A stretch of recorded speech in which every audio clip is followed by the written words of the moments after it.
جب آزر نے آپ کی دعوت کو ٹھکرا دیا اور صرف ایک اللہ کی عبادت کی بجائے بت پرستی پر ڈٹ گیا تو سیدنا ابراہیم علیہ السلام اس سے نا امید ہو گئے اور قوم کو اللہ کی طرف دعوت دی، مثالیں دے کر انہیں سمجھانے کی کوشش کی، ہر وہ طریقہ اختیار کیا جو وہ کر سکتے تھے۔ ان کی قوم کے کچھ لوگ ستاروں کی پوجا کرتے تھے اور کچھ بتوں کی عبادت کیا کرتے تھے۔ ایک روز سیدنا ابراہیم علیہ السلام ستاروں کی پوجا کرنے والوں کے پاس گئے۔ آپ انہیں بتانا چاہتے تھے کہ یہ ستارے عبادت کے لائق نہیں، اس کے لیے انہوں نے انوکھا طریقہ اختیار کیا۔ سخت اندھیری رات تھی، ستارہ پرست موجود تھے۔ سیدنا ابراہیم علیہ السلام نے ایک ستارے کی طرف دیکھا، وہ ستارہ زہرا تھا۔ انہوں نے فرمایا، تو یہ ہے میرا رب۔ کچھ دیر بعد جب وہ چھپ گیا تو وہ بولے، میں ڈوب جانے والوں کو پسند نہیں کرتا۔ پھر چاند طلوع ہوتا دکھائی دیا تو انہوں نے فرمایا، تو یہ ہے میرا رب۔ کچھ دیر بعد چاند بھی چھپ گیا تو فرمایا، اگر میرے رب نے مجھے سیدھی راہ نہ دکھائی تو میں گمراہوں میں سے ہو جاؤں گا۔ آپ کا مطلب تھا یہ تو چاند بھی ڈوب گیا، ڈوب جانے والا کیسے رب ہو سکتا ہے؟ پھر صبح ہوئی تو سورج طلوع ہوا۔ آپ نے اس کی طرف دیکھا اور فرمایا، یہ بڑا ہے، یہ ہے میرا رب۔ اور جب سورج بھی غروب ہو گیا تو سیدنا ابراہیم علیہ السلام نے کہا، جن کو تم شریک کرتے ہو میں ان سے بری ہوں۔ سیدنا ابراہیم علیہ السلام کو در حقیقت لمحہ بھر بھی اللہ تعالیٰ کے وجود میں شک نہیں ہوا تھا۔ بچپن سے لے کر اب تک انہوں نے کبھی بھی اللہ کے سوا کسی اور کی عبادت نہیں کی تھی، لیکن وہ اس طریقے سے ستارہ پرستوں کو ان کی گمراہی سے آگاہ کرنا چاہتے تھے۔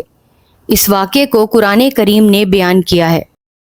ستارہ پرستوں کے عقائد کو غلط ثابت کرنے کے بعد اور انہیں یہ بتا دینے کے بعد کہ یہ تو خود مخلوق ہیں، معبود تو صرف اللہ تعالیٰ ہے، اور انہیں دین حق کی طرف بلانے کے بعد آپ اپنی قوم کے بت پرستوں کے پاس گئے۔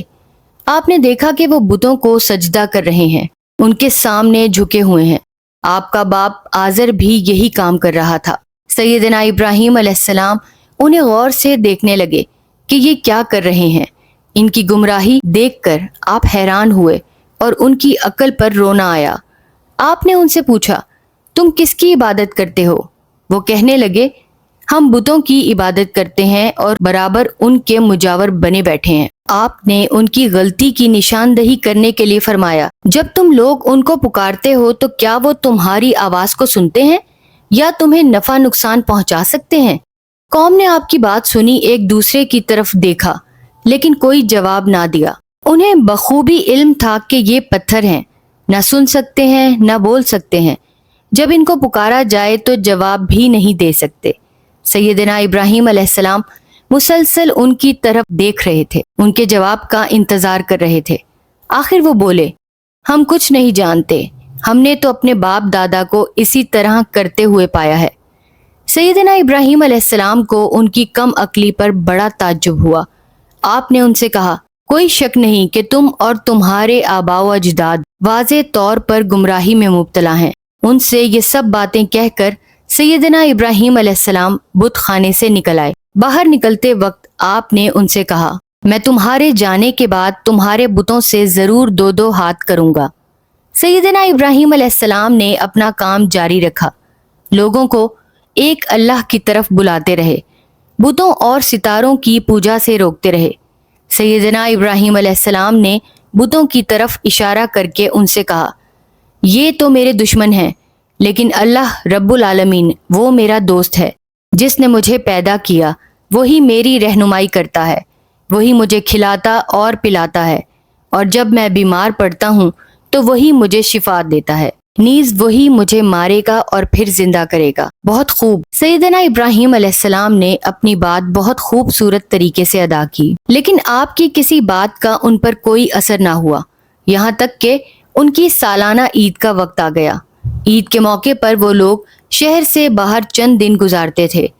سیدنا ابراہیم علیہ السلام نے سوچا اس موقع سے فائدہ اٹھانا چاہیے، جن بتوں کو وہ پکارتے ہیں ان کی بے بسی ان پر ثابت کرنی چاہیے۔ چنانچہ جب سب لوگ جانے لگے تو سیدنا ابراہیم علیہ السلام کے باپ آزر نے آپ سے بھی چلنے کے لیے کہا، لیکن آپ نے جانے سے انکار کر دیا اور فرمایا میں بیمار ہوں۔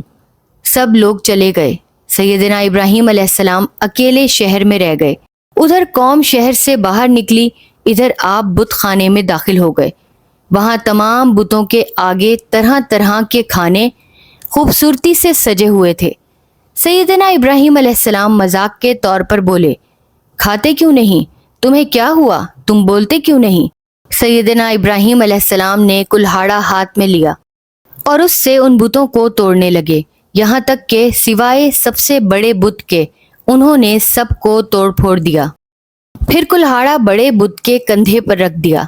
قوم کے لوگ عید منا کر واپس ہوئے تو سب سے پہلے اپنے بت خانے میں آئے۔ انہوں نے اپنے تمام معبودوں کے ٹکڑے بکھرے دیکھے تو پکار اٹھے، ہمارے بتوں کے ساتھ یہ سلوک کس نے کیا ہے؟ ان میں سے کچھ نے کہا، ہم نے ایک نوجوان کو ان کا ذکر کرتے ہوئے سنا تھا، اس کو ابراہیم کہتے ہیں۔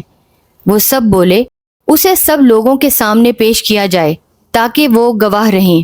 چنانچہ کچھ لوگ گئے اور سیدنا ابراہیم علیہ السلام کو لے آئے، کہنے لگے، اے ابراہیم، ہمارے معبودوں کے ساتھ یہ کام تم نے کیا ہے؟ دوستو، آج تک کے لیے اتنا ہی۔ جلد ہی ملتے ہیں اس واقعے کے حصہ دوم میں۔ اگر آپ میرے چینل پر نیو ہیں تو پلیز چینل کو سبسکرائب کر لیں۔ ویڈیو اچھی لگی ہے تو ویڈیو کو لائک ضرور کریں۔ اپنی رائے کا اظہار کمنٹ باکس میں ضرور کیا کریں۔ تب تک کے لیے اللہ حافظ۔